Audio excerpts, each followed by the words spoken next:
As and when you are ready. Should I introduce it? If you want to introduce it, go for it. Okay, Task 1, Unit 22. A single camera production. Here are 3 examples of single camera productions. It's The Peep Show, Sex and the City, and The Office US. They use single camera productions for many reasons. 1, they can do better close-ups, and 2, single camera productions are easy to set up and relocate. It is also more cost effective as you'll only need to buy or hire a single camera and only have to pay for 1 camera operator as opposed to a multiple camera production. This is an extremely wide shot. Extremely wide shots can also be known as establishing shots, as they are there to establish the setting. They are often used throughout the programs and films. These extremely wide shots are from the programme Gossip Girl. In this particular episode, the story goes between Paris and New York. So therefore, before each setting, they establish what scene it is going to be in, so no confusion about what country they're in. Whereas this is a wide shot. Wide shots are also used to show the location of the characters. They are similar to extremely wide shots, however they give more detail to where the character is located. These very wide shots are from Harry Potter and the Philosopher's Stone. The first one shows the building action is about to take place in, and the second one shows the Great Hall, which is a building inside Hogwarts. Wide shots contain a complete view of the character.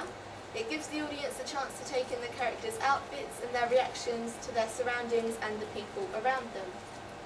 These wide shots are from Sex and the City 2. A lot of the shots in Sex and the City are wide shots, where you can see all 4 of the girls in their outfits and their surroundings. These particular wide shots are also 4 shots. A mid shot is where you can see the characters from the waist upwards. This way you can see the characters' facial reactions as well as their interaction with the characters around them. These mid shots are from The Notebook, where you can see Ellie and Noah's facial expressions as well as their interactions with each other. Medium close-ups are in between a mid-shot and a close-up. They give the audience a chance to see the characters' facial expressions more clearly. These medium close-ups are from friends of the characters Ross and Rachel. As they are medium close-ups, you can see their emotions clearly. Close-ups are when the camera is focused completely on the characters' faces. It enables the audience to understand the emotions and empathise with what the characters are feeling. These close-ups are from Gossip Girl, where the characters Chuck and Blair. You can see Chuck's sadness in the first image, and in the second image you can see both of their happiness clearly. Extreme close-ups is where they are zoomed in on a particular part of the character's face. This type of shot provides a feeling of tension and suspense. These shots are from Breaking Dawn Part 1 of Bella's eyes after becoming a vampire. The extreme close-up makes the audience anxious. You know something is going to happen. In Breaking Dawn, the audience knows her eyes are about to open to see the bright red. However, the slowly zooming in still makes the scene nervous and anxious. A cut-in shot is where the shots are zoom in to show it in more detail. A cut-in is particularly refers to the same subject. These cut-in shots are from Titanic. We see the wide shot of the ship sinking, and then it cuts into the people struggling to survive on the sinking ship, so it shows it in more detail. A cutaway shot is a shot that moves the story along. The cutaway shot is usually a close-up of another character or object. This cutaway shot is from Snow White and the Huntsman. In the first image, it's the evil stepmother asking who's the fairest of them all, and then it cuts to a shot of Snow White, which basically tells us who the fairest of them all, even though it hasn't showed us. A 2-shot is where it's framed similarly to a mid-shot. 2 shots are ideally for establishing the relationship between 2 characters. It is a good way to show the interaction without being distracted by their surroundings. These 2 shots are from the film Breakfast at Tiffany's. And the first one is where Holly and Paul first meet, and the second one is later on in the film, so you can see how their body language has changed as they're a lot closer in the second image. An over-the-shoulder shot is where you're looking over the shoulder of one of the characters at the subject, which is usually another character.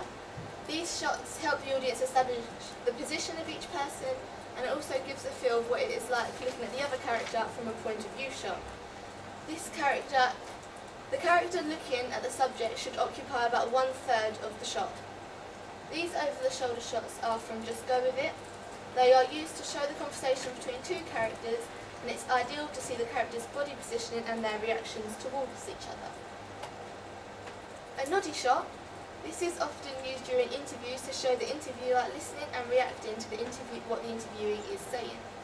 When shooting interviews with one camera, the usual routine is to shoot the subject for the entire interview, and then to shoot the noddy shots with the interviewer once the interview is finished, and then edit them in later. This is an example of Juliana Rancic interviewing Angelina Jolie for E! News. Point of view shot is where the camera films from the character's point of view. It enables the audience to take in the setting and the atmosphere as if they were there. This is from Breaking Dawn Part 1, and it's Bella's point of view as she is walking down the aisle, so it gives the audience a feeling of being at the wedding and marrying Edward. A weather shot is usually when the sky takes up 2/3 of the shot. This type of shot is usually used when the weather is important to the storyline. However, the weather shot can also be to set the scene and mood, which is called pathetic fallacy. The weather shots I have chosen are from the films 2012 and Impossible. They show the characters' reactions and then shows the weather that they are looking at.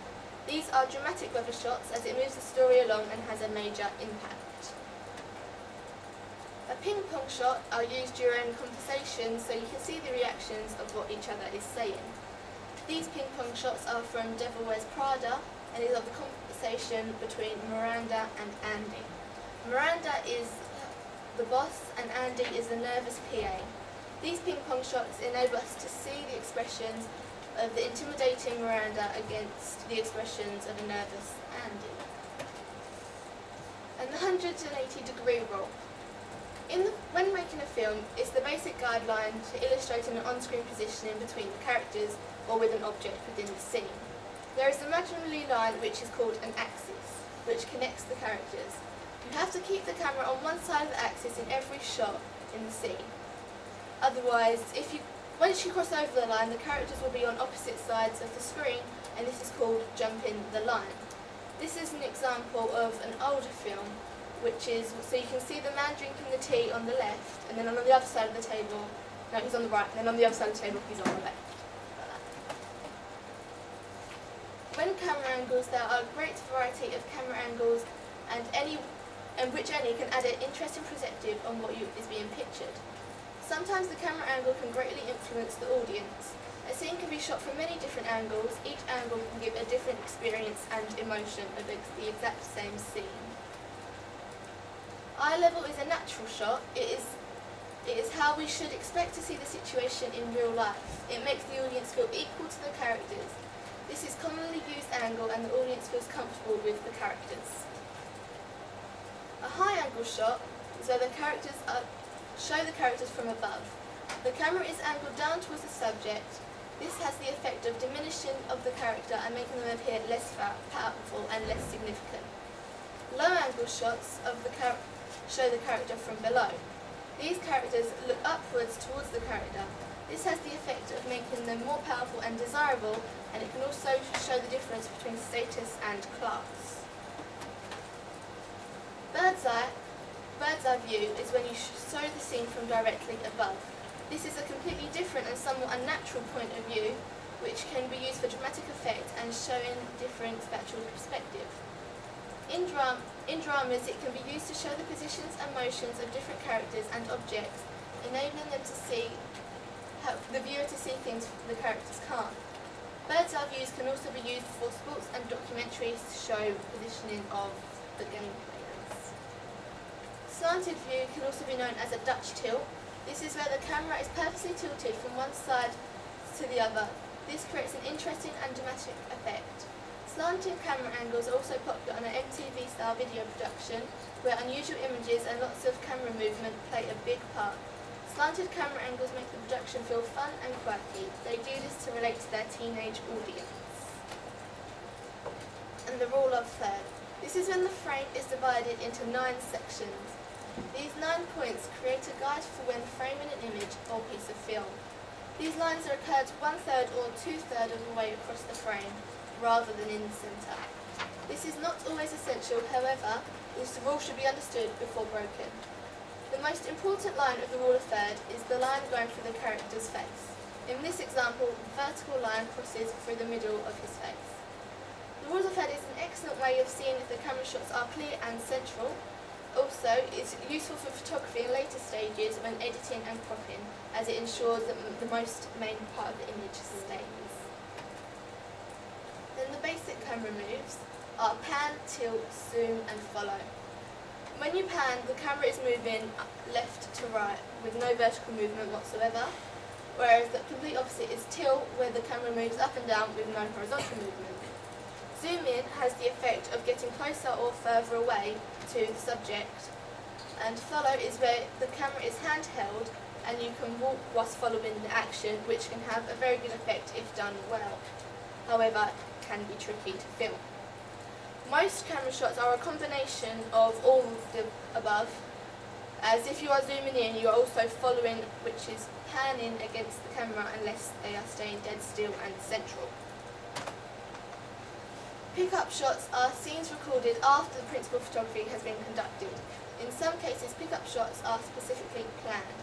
For example, on a film set, a scene may be filmed one day with the major actors, and then the next day will just be purely for pick-up shots where the actors aren't needed. This can be to zoom in on props, other things in the surroundings. For example, during the Harry Potter film studios, we were able to watch a mini production video where they filmed the surroundings of Hogwarts, which they used 3 extras to play Harry, Hermione and Ron in the distance. This is a prime example of when they are focusing on other things, so the characters are not needed. In different genres. Musicals are about the singing and dancing. They often use wide shots as there are a lot of dance routines involving a lot of characters. In musicals, the characters burst into song as if it comes as naturally to them as talking. They use songs usually advance the plot or develop the film's characters, though in some cases it merely breaks in the storyline, often elaborate production numbers. Romance films is usually a dramatic story about a relationship with 2 people. The plot usually includes obstacles that the relationship has to overcome. Romance film genres usually entail close-ups and mid-shots. This way you can see the facial reactions of the characters and their interaction with each other. Western films use a lot of wide shots to see the open surroundings. They also use cutting shots to show their guns in more detail. This is to build suspense and tension about the action scene that is about to take place. A series is a collection of episodes used to make up the whole series. Each episode has an individual plot for each story. However, there is can be an underlying storyline. For example, in Friends, the Ross and Rachel storyline runs throughout all of them, even if that episode isn't based purely on that storyline. A serial is often a trio of hour-long dramas with ongoing storylines. The most common genre for these is usually thriller or horror. And in the third episode, it usually makes sense of the other 2. Top Boys is 4 episodes about an ongoing crime with drug use, which was aired on Channel 4. A single drama is a one-off production, usually between 1 or 2 hours long, where the story starts and is summarised all within the programme. TV films are excellent examples of this, one of these is Watermelon, which was a one-off TV film aired on ITV. And different narratives. Linear is where the story runs smoothly and chronologically in order. An example of a linear film is Project X. The film flows from start to finish without being broken up. They plan the party, they buy drink and drugs for the party, throw the party, reflect on the party. Whereas a non-linear film is when the story runs out of sequence and ends up showing the ending before the audience have fully understood the story. For example, in Gossip Girl Season 3 Episode 12, the episode starts with Serena in a car accident, and then when it goes back to 12 hours earlier, the audience they know what's going to happen, but they get to watch and understand how it happens. Flashbacks can be confused with non-linear. A film can start with a scene that the audience will assume is the ending. However, when it goes back, the story will then go past the ending and basically finish up the story. Or however, they can appear mid-film as a way of explaining something that has already happened. In the Notebook, there are two storylines happening at once in two different generations. However, you later find out that they are the same people and the younger people are just flashbacks of their past. And technical. The camera is used to record the scenes needed to create the piece of film, and the lighting is used so what the camera picks up is clear. However, it can also be used to create effect and mood for the film. Sound is essential in the piece of film, whether it's the characters talking, voiceovers or background music. The sound explains what is going on within the piece of film. Music can again be used to create the effect and mood. Editing is a way of ensuring the piece of film fits together and flows smoothly as one. You can also add special effects to set the mood for a scene. If you are filming a flashback, you can make it black and white or sepia as a bit to visually show it is in the past. This is the same for a dream. You can make the image feel blurrier or a little bit brighter to make it dreamlike to visually show the audience it is not real. Building a story, you have to make sure the script has a story flow so you know what you are going to film. And building a scene is the part of planning where you have to make sure you have the location which we're going to film, and you have to ensure that you have the correct props needed for each scene. And scripting is created in the planning process, so when creating the piece of film you know what is going to happen within each scene. It's also used so that actors can memorise what they are saying so they do not have to read off scripts, which would look unprofessional and unrealistic. Thank you. That went on forever. That did, so it's good. I have one quick question. Okay. Can you tell me what an open ending is and a closed ending? Huh? An open ending is when the story is left open so the audience can feel and interpret ending, like Inception, where you don't fully see the spinning top fall off. Yeah. And a closed ending is when, say for example in Inception, say it did fall over and then the film cut out, the audience would know what would happen and wouldn't be left to make up their own interpretation of what they would like to believe. Any questions? Thank you very much then. So a round of applause for our first